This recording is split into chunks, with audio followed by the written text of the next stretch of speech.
الحمد لله نحمده ونستعينه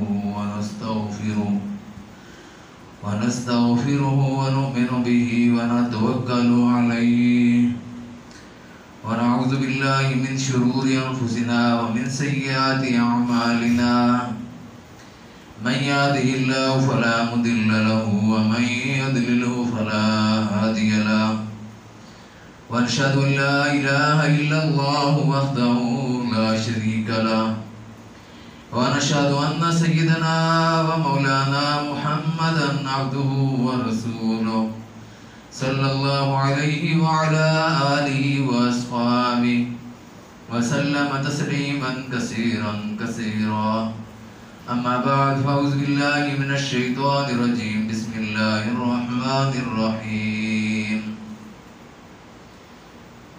ولا تقولوا لمن يقتل في سبيل الله أموات بل أحياء ولكن لا تشعرون. قال النبي صلى الله عليه وآله وسلم الحسن والحسين شباب أهل الجنة. قال عليه الصلاة والسلام إن الله وملائكته يصلون على النبي يا أيها الذين آمنوا صلوا عليه وسلموا تسليما. اللهم صل على سيدنا ومولانا محمد وعلى آل سيدنا ومولانا محمد وبارك وسلم. حضرات گرامی السلام علیکم ورحمۃ اللہ وبرکاتہ. حضرت امام حسین رضی اللہ تعالیٰ عنہ کی شہادت کے متعلق کچھ بیان کریں گے. پچھلے جمعہ حضرت عمر فاروق رضی اللہ تعالیٰ عنہ کی شہادت کے متعلق بیان کیا گیا تھا. تاریخ میں بے شمار واقعات میں ملتے ہیں، لیکن سب سے افسوسناک واقعہ جو پیش آیا پوری تاریخ میں حضرت امام حسین رضی اللہ تعالیٰ عنہ کی شہادت کا واقعہ ہے. ان کا دکھ اور ان کی پریشانی سب سے زیادہ جو اس امت کو ہوتی ہے وہ اس وجہ سے کہ رسول اللہ صلی اللہ علیہ وآلہ وسلم کے ساتھ ان کا ایک ایسا تعلق تھا جو انتہائی قریب ترین تعلق تھا. حضرت امام حسین رضی اللہ تعالیٰ عنہ حضور علیہ السلام کے نواسے تھے. آپ صلی اللہ علیہ وآلہ وسلم ان کے نانا تھے. حضرت فاطمہ رضی اللہ تعالیٰ عنہ جو حضور صلی اللہ علیہ وسلم کی لاڈلی بیٹی تھی ان کے بیٹے تھے. حضرت علی رضی اللہ تعالیٰ عنہ جو اسلام قبول کرنے میں پہلے آگے تھے، قربانیاں جنہوں نے بے شمار دی تھی اسلام کے لیے. حضور صلی اللہ علیہ وسلم کے چچے کے بیٹے تھے، ان کے بیٹے تھے حضرت امام حسین رضی اللہ تعالیٰ عنہ. حضرت امام حسین رضی اللہ تعالیٰ عنہ کے اگر تاریخی واقعات کے اعتبار سے واقعات بیان کیے جائیں تو اس کے لیے تو بے انتہا وقت چاہیے، بے شمار وقت چاہیے. اگر ان گویہ ٹائپ جو لوگ ہیں جو گا کر واقعات سناتے ہیں، لوگوں کو خود بھی روتے ہیں، لوگوں کو بھی رلاتے ہیں، اس طرح کے واقعات بیان کیے جائیں تو بے شمار اس طرح کے بھی واقعات بیان کیے جا سکتے ہیں. لیکن اصل چیز جو ہے وہ مقصد ہوتا ہے. کوئی بھی چیز ہے اس کا کوئی مقصد ہوتا ہے. یہ پنکھا ہے، اس کے بننے کا کوئی مقصد ہے. اگر وہ اپنے مقصد کو نہ پورا کرے تو اس کا کوئی فائدہ ہی نہیں ہے. گائے ہے، بھینس ہے، جانور آپ نے گھروں میں رکھے ہوئے ہیں، اگر اپنا مقصد پورا نہ کریں، دودھ نہ دیں تو ان کو کوئی بھی نہیں رکھتا. لوگ ان کو قصائی قصاب کے حوالے کراتے ہیں. اس لیے ایسی چیز مقصد ہوتا ہے جس کی کوئی بات ہی نہیں کرتا، کیونکہ مقصد جو ہے وہ بڑا مشکل مقصد ہے جس کے لیے اتنی بڑی قربانی دی گئی ہے، اور اتنا عظیم ترین مقصد ہے کہ جس کے لیے حضرت امام حسین رضی اللہ تعالیٰ عنہ نے اپنی جان تک کی پرواہ نہیں کی اور اپنی جان بھی اس راستے میں لگا دی. اپنے جو 72 تان تھے ان کی جان بھی اسی راستے میں لگا دی. آخر وہ کون سا مقصد ہے، وہ کون سا نصب العین ہے جو حضرت امام حسین رضی اللہ تعالیٰ عنہ کے پیش نظر تھا؟ کیا وہ حالات و واقعات تھے جو حضرت امام حسین رضی اللہ تعالیٰ عنہ اپنی آنکھوں سے دیکھ رہے تھے اور برداشت نہیں کیا ان حالات و واقعات کو دیکھ کر کہ میں بیٹھا رہوں اور ایسے حالات و واقعات پیش آئے؟ امت مسلمہ سے بھی ایسے حالات و واقعات تقاضا کرتے ہیں، امت مسلمہ کے افراد سے ایسے حالات و واقعات تقاضا کرتے ہیں کہ امام حسین رضی اللہ تعالیٰ نے اس مقصد کے لیے قربانی دی ہے، اس مقصد کے لیے وہ قربانی اگر وقت آ جائے تو قربانی پیش کریں. پھر اس کے علاوہ اس مہینے کو اسلام میں سن ہجری کی جو حیثیت حاصل ہے محرم کو، محرم جو ہے یہ اسلامی مہینہ ہے اور اسلامی مہینے کا یہ اسلامی سال کا پہلا مہینہ ہے. اسلامی سال کا پہلا مہینہ اس کا مفہوم اور مقصد یہ ہے کہ جتنے بھی ہمارے اسلامی افعال ہیں، اعمال ہیں، کام ہیں، ان سب کا دار و مدار جو ہوتا ہے وہ اسلامی تاریخوں پر ہوتا ہے۔ یہ دنیاوی تاریخی کوئی غلط نہیں ہے، ان کو غلط نہیں ہم کہتے کہ وہ غلط ہے، وہ سورج بھی اللہ کا ہے، چاند بھی اللہ کا ہے، سارا نظام ہی اللہ کا ہے جو چلا رہا ہے، دن رات اسی کے ہیں۔ لیکن جو اسلامی اعمال ہیں آج ہے اس کی تاریخ اسلامی تاریخ دیکھی جائے گی۔ رمضان کے روزے ہیں اسلامی تاریخ کے اعتبار سے رکھے جائیں گے، عیدیں ہیں اسلامی تاریخ کے اعتبار سے کی جائیں گی۔ یہ ہمارے مسائل ہیں، طلاق کے مسائل کے بعد وہ جو عدت کے مسائل ہیں وہ اسلامی تاریخ کے مطابق جو ہیں وہ طے کیے جائیں گے اور دیکھے جائیں گے۔ اسلامی چاند کی تاریخ کے مطابق وہ عدت جو ہے اس کی تاریخ دیکھنی ہے۔ اور بھی جتنے بھی اسلامی احکام ہیں، اسلامی افعال ہیں، اعمال ہیں، وہ سب جو ہیں ان کا اس کے ساتھ بڑا تعلق ہے جو اسلامی سنہ ہجری ہے۔ اس لیے حضرت عمر فاروق رضی اللہ تعالیٰ عنہ نے ان 12 مہینوں کی ترتیب دے کر سنہ ہجری ترتیب دیا تھا۔ حضرت امام حسین رضی اللہ تعالیٰ عنہ کی شہادت اس مہینے میں ہوئی ہے۔ اس سے پہلے بتایا گیا تھا کہ حضرت عمر فاروق رضی اللہ عنہ کی شہادت بھی اسی مہینے میں ہوئی ہے۔ اس محرم کے مہینے کی پہلی تاریخ کو حضرت عمر فاروق رضی اللہ تعالیٰ عنہ کی شہادت ہوئی۔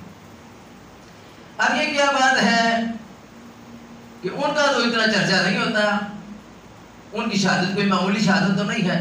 اس سے پہلے پھر حضرت عثمان غنی رضی اللہ تعالیٰ عنہ کی شہادت مظلومانہ شہادت تھی، وہ بھی اس کا بھی کوئی چرچا اتنا نہیں ہوتا، لیکن اس کا چرچا شیعہ حضرات بھی کرتے ہیں، رافضی بھی کرتے ہیں، اور اہل سنت والجماعت کے افراد بھی اس میں زیادہ چرچا اس کا کرتے ہیں، محفلیں منعقد کرتے ہیں اور طرح طرح کے پروگرام کرتے ہیں۔ تو باقی جو صحابہ کرام حضور صلی اللہ علیہ وسلم کے سگے چچا حضرت حمزہ رضی اللہ تعالیٰ عنہ کی شہادت ہوئی تو حضور صلی اللہ علیہ وسلم کو بہت زیادہ دکھ ہوا۔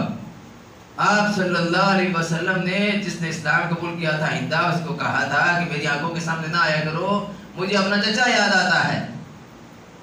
ہندا نے حضور صلی اللہ علیہ وسلم کے چچا کا کلیجہ چبایا تھا۔ حضور صلی اللہ علیہ وسلم کے سگے چچا کے مستہ کیا گیا تھا، کان کاٹے گئے، ناک کاٹا گیا اور جسم کے مختلف قسم کے اس طرح کر کے اعضاء کاٹ کر وحشی نے گلے میں ہار ڈالا تھا کہ یہ میں خوشی منائی اور منا رہا ہوں اپنے والد کے قتل کی، کہ میرے والد کو حمزہ نے قتل کیا تھا۔ تو اس لیے اسلام میں دکھ ہے، افسوس ہے۔ حضور صلی اللہ علیہ وسلم نے 3 دن مقرر فرمائے حدیث میں سوگ کے، افسوس کے۔ عورت کے لیے فرمایا گیا کہ 4 اشہر و عشرہ، 4 مہینے اور 10 دن اس کی عدت کے دن ہیں۔ ان دنوں میں وہ گناہ سے کار نہیں کر سکتی، وہ کوئی ایسا لباس نہیں پہن سکتی جس کے ذریعے چمکیلے بڑکیلے لباس وغیرہ نہیں پہن سکتی، تو اس کے لیے کہ وہ سوگ کی کیفیت میں ہے۔ باقی تمام لوگوں کے لیے 3 دن نبی کریم صلی اللہ علیہ وسلم نے سوگ کے بیان فرمائے۔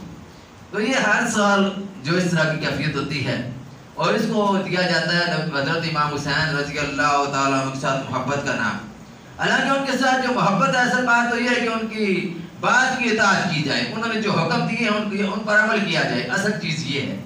لیکن امام صاحب کی بات پر عمل کرنے کے بجائے ان کی صرف اسی طرح کر کے جس طرح ربیع الاول آتا ہے اور ربیع الاول میں حضور صلی اللہ علیہ وسلم کے نام پر ہم نعرے لگا کر خوش ہو جاتے ہیں کہ ہم نے محبت کا اور عقیدت کا حق ادا کر دیا، اسی طرح کر کے یہ خاص دن جو ہیں 10 محرم خاص طور پر اس کو محبت اور عقیدت کے طرح طرح کے پروگرام منعقد کر کے یہ سمجھا جاتا ہے کہ ہم نے امام حسین رضی اللہ عنہ کے ساتھ جو عقیدت ہے اس کا حق ادا کر دیا ہے، لیکن یہ اصل بات نہیں ہے۔ حضرت امام حسین رضی اللہ تعالیٰ عنہ نے جو اتنی بڑی لڑائی لڑی تھی یزید کے خلاف، اس کے متعلق انہوں نے خود بیان فرمایا ہے کہ میں کیوں اس بات کے لیے نکل رہا ہوں۔ حضرت امام حسین رضی اللہ تعالیٰ عنہ نے فرمایا اپنے خطبہ میں، جو مقامی بیضہ پر خطبہ دیا تھا، راستے میں بیضہ کے مقام پر امام صاحب نے خطبہ ارشاد فرمایا جس کا مفہوم یہ ہے کہ اے لوگو، رسول اللہ صلی اللہ علیہ وآلہ وسلم نے فرمایا ہے کہ جس شخص نے ظالم محرمات الہی کو حلال کرنے والے، جن اللہ نے جو چیزیں حرام قرار دی ان کو حلال کرنے والے، اللہ کے حد کو توڑنے والے، رسول اللہ صلی اللہ علیہ وآلہ وسلم کی سنت کی مخالفت کرنے والے اور اللہ کے بندوں پر گناہ اور سیادتی کے ساتھ حکومت کرنے والے حکمران کو دیکھا اور اس نے اسے اپنے فعل یا قول کے ذریعے غیرت کا اظہار نہ کیا، تو اللہ تعالیٰ کو حق ہے کہ اسے اس حاکم کے ساتھ دوزخ میں داخل کرے۔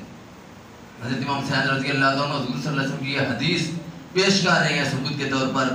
پھر آگے وہ خطبے میں فرماتے ہیں کہ لوگوں خبردار ہو جاؤ، ان لوگوں نے شیطان کی اطاعت اختیار کر لی اور رحمان کی اطاعت ترک کر دی ہے.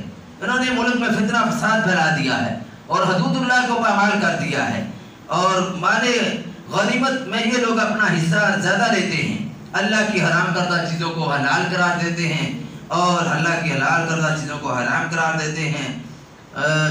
اسی طرح فرمایا کہ میرے پاس تمہارے خطوط آئے اور قاصد پہنچے اور تم نے بیعت کر لی اور تم ہمیں بے یار و مددگار نہ چھوڑو گے. تم اگر اپنی بیعت پوری کرو گے تو راہ راست پر پہنچو گے. میں حسین ابن علی اور ابن فاطمہ بنت رسول اللہ یعنی فاطمہ رسول اللہ صلی اللہ علیہ وسلم کی بیٹی کا بیٹا ہوں. میری جان تمہاری جانوں کے برابر اور میرے اہل تمہارے اہل کے برابر. میری شخصیت تم لوگوں کے لیے نمونہ ہے. اگر تم ایسا نہ کرو گے اور اپنا عہد اور میری بیعت توڑ دو گے تو اللہ یہ بھی تمہاری ذات سے بعید اور تعجب انگیز فعل نہ ہوگا. تم اس سے پہلے میرے باپ، میرے بھائی اور میرے ابن عم مسلم کے ساتھ ایسا ہی کر چکے ہو. وہ شخص گرفت خوردہ ہے جو تمہارے دھوکے میں آ گیا. تم نے اپنے فعل سے بہت بری مثال قائم کی. جو شخص عہد توڑتا ہے وہ اپنے ہاتھ سے اپنا نقصان کرتا ہے. آن قریب مجھے اللہ تمہاری مدد سے بے نیاز کر دے گا.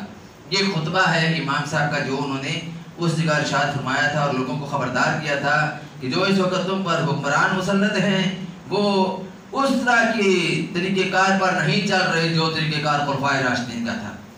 حضرت امام حسین رضی اللہ تعالیٰ نے اپنی زندگی میں حضرت ابوبکر صدیق رضی اللہ تعالیٰ کا دور خلافت دیکھا تھا. ان کا دور خلافت کس طرح کا تھا حضرت امام حسین رضی اللہ تعالیٰ اچھی طرح جانتے تھے. کس طرح ان کو منتخب کیا گیا اچھی طرح جانتے تھے. عمر فاروق رضی اللہ تعالیٰ کا دور خلافت ان کو منتخب کیے جانے کا طریقہ کار، اسلام کا شرعی نظام، اس سے وہ اچھی طرح واقف تھے. حضرت عثمان غنی رضی اللہ تعالیٰ عنہ کی جو ہے ان کے دور خلافت کے متعلق حضرت عمر رضی اللہ تعالیٰ نے جو افراد نامزد کیے تھے، جو صحابہ کرام نامزد کیے تھے کہ ان حضرات سے رائے لی جائے. وہ 6 صحابہ کرام تھے، ان سے رائے لی جائے پھر فیصلہ کیا جائے اور پھر عام لوگوں سے بھی بیعت لی جائے اور فیصلہ کیا جائے. تو اس سے بھی حضرت امام حسین رضی اللہ عنہ اچھی طرح واقف تھے. حضرت علی رضی اللہ عنہ کی جو خلافت کے لیے جو ان کی بیعت کی گئی اس کے بھی وہ اچھی طرح واقف تھے. اس لیے انہوں نے جب دیکھا کہ یہ حالات و واقعات کہیں اور طرف جا رہے ہیں، یہ حالات و واقعات اس طرف نہیں جا رہے، اور وہ گاڑی جو خلافت کی گاڑی ہے، خلافت راشدہ کی جو گاڑی ہے وہ اپنی پٹڑی سے اتر چکی ہے اور وہ دوسرا راستہ اختیار کر چکی ہے. اس لیے انہوں نے یہ سمجھا کہ اس گاڑی کو درستگی پر لانا میرے ذمہ فرض ہے. اس گاڑی کو درستگی پر لاتے ہوئے اگر میری جان بھی چلی جائے تو یہ کوئی بڑی بات نہیں ہے. یہ اللہ کے راستے میں انہوں نے جان قربان کی تھی. انہوں نے دیکھا کہ ریاست کے مزاج، مقصد اور دستور کی تبدیلی واقع ہو چکی ہے. انہوں نے دیکھا کہ انسانی بادشاہت کا آغاز ہو چکا ہے. انہوں نے دیکھا کہ امر بالمعروف نہی عن المنکر جو اسلامی حکومت کا ایک اہم ترین شعبہ ہے، جسے اللہ نے قرآن میں اقرار دیا ہے کہ الذین ان مکناہم فی الارض اقاموا الصلاۃ وآتوا الزکاۃ وامروا بالمعروف ونہوا عن المنکر. کہ جب ان لوگوں کو اپنے بندوں کو زمین میں اقتدار دیتے ہیں، وہ زمین میں نماز کا نظام قائم کرتے ہیں، زکوٰۃ کا نظام قائم کرتے ہیں، امر بالمعروف نہی عن المنکر کا نظام قائم کرتے ہیں، یہ معطل ہو چکا ہے، یہ کام نہیں کر رہا شعبہ. انہوں نے یہ بھی دیکھا کہ یہ بھی ختم ہو چکا ہے. پھر آزادانہ انتخاب، آزادانہ طور پر لوگوں کا حکمران کے سامنے کھڑے ہو کر بات کرنا، جیسا کہ حضرت فاروق اعظم رضی اللہ عنہ تھے، جابر حکمران تھے، اس کے باوجود ان کے سامنے کھڑے ہو کر بات کرنا کوئی آسان کام نہیں تھا. لیکن وہاں پر آدمی کھڑا ہو کر بات کر سکتا تھا کہ فاروق اعظم رضی اللہ عنہ سے پوچھ سکتا تھا کہ ہمیں بھی ایک چادر ملی ہے، آپ کو بھی ایک چادر ملی ہے، آپ نے اتنا بڑا کرتا کدھر سے بنا لیا. اب وہ بھی سارا نظام ختم ہو چکا تھا. پھر اس کے علاوہ شورائی نظام کے شورا کے ذریعے، مشورے کے ذریعے کوئی کام کیا جائے، وہ بھی کام ختم ہو گیا، ڈکٹیٹرشپ آ گئی. پھر اس کے علاوہ اظہار رائے کی آزادی جو اس پر پابندی لا گئی. پھر اس کے علاوہ خدا اور خالق کے سامنے جوابدہی کا جو احساس تھا وہ بھی ختم ہو چکا تھا.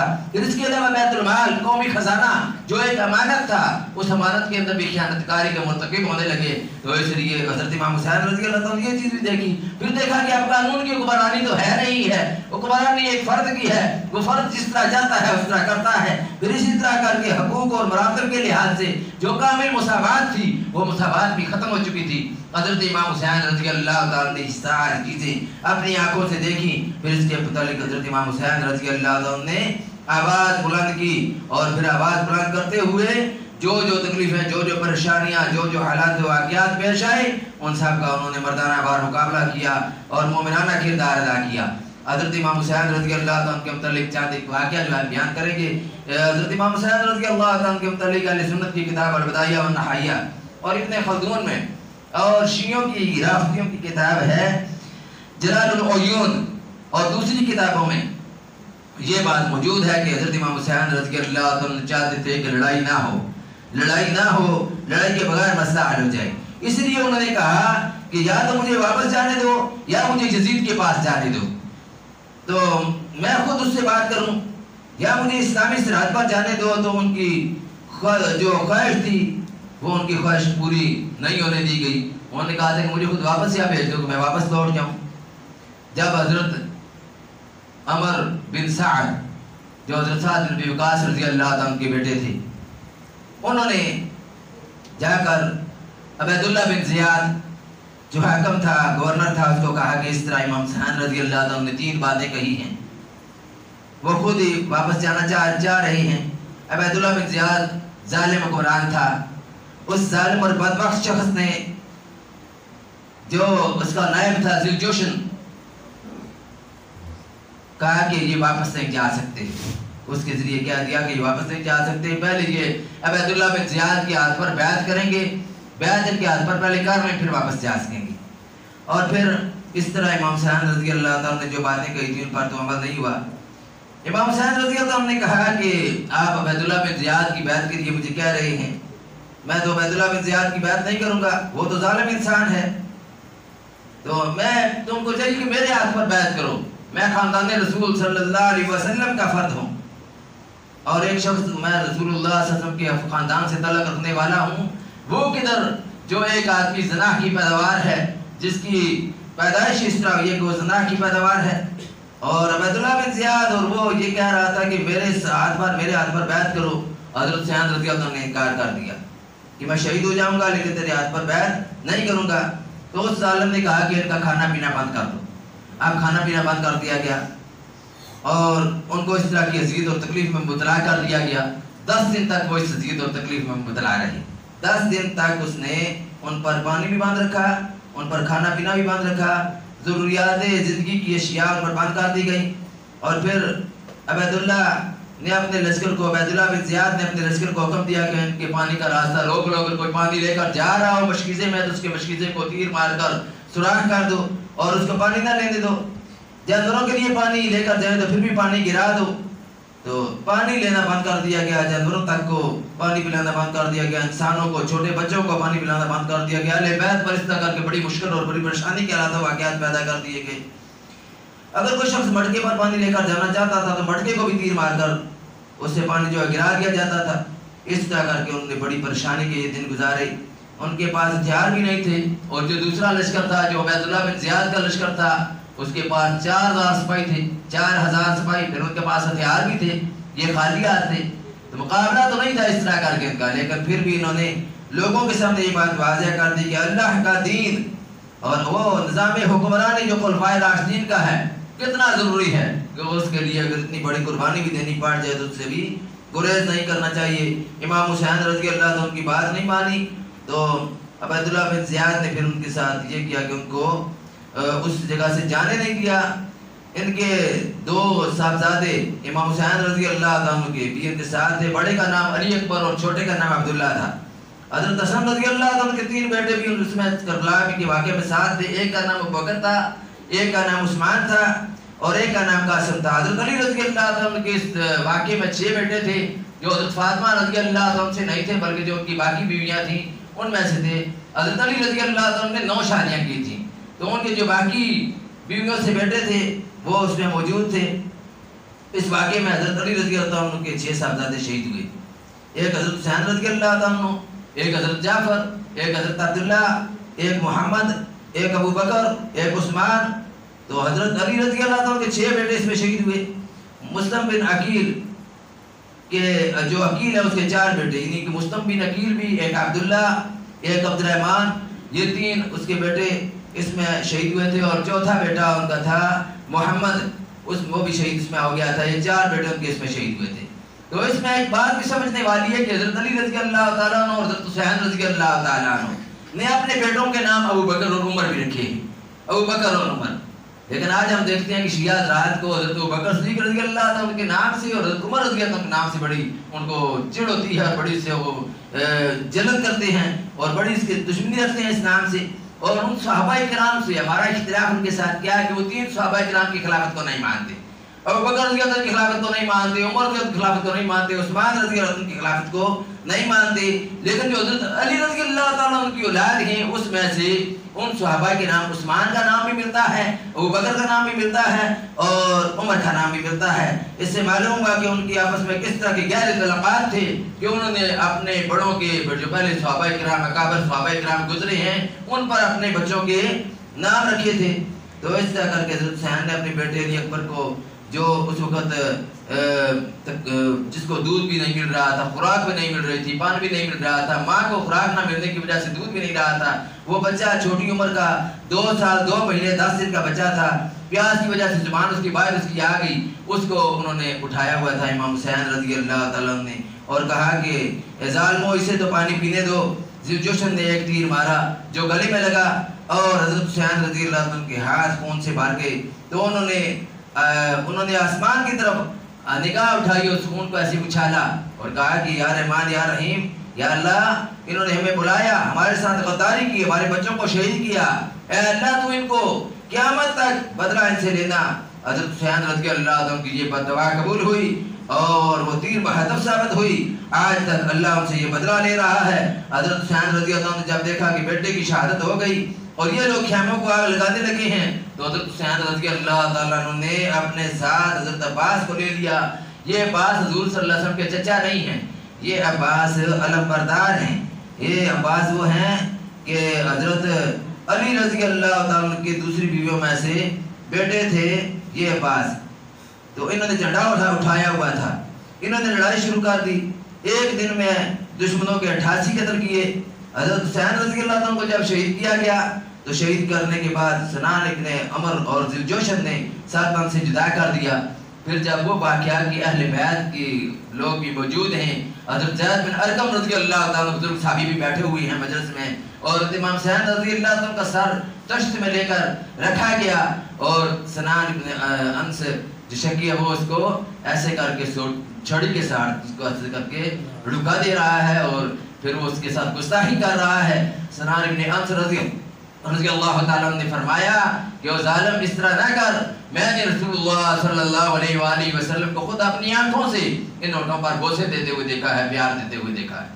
تو یہ حضور صلی اللہ علیہ وسلم کے اس طرح کر کے ایسے لوگ تھے جو آپ صلی اللہ علیہ وسلم کے اتنے قریبی تھے. آپ صلی اللہ علیہ وسلم کے لیے نماز نبی کر دیا کرتے تھے، سجدے میں جو ہوتے تھے حضرت امام حسین رضی اللہ عنہ یا حسن رضی اللہ عنہ جب آتے تو سجدہ لمبا کر دیتے تھے. خطبہ ارشاد فرما رہے ہوتے تھے جمعہ کا، حضرت امام حسین اور امام حسین رضی اللہ عنہ آ رہے تھے، گرنے کا خدشہ تھا، خطبہ چھوڑ کر ان کے پاس چلے گئے، ان کو جا کر اٹھا لیا.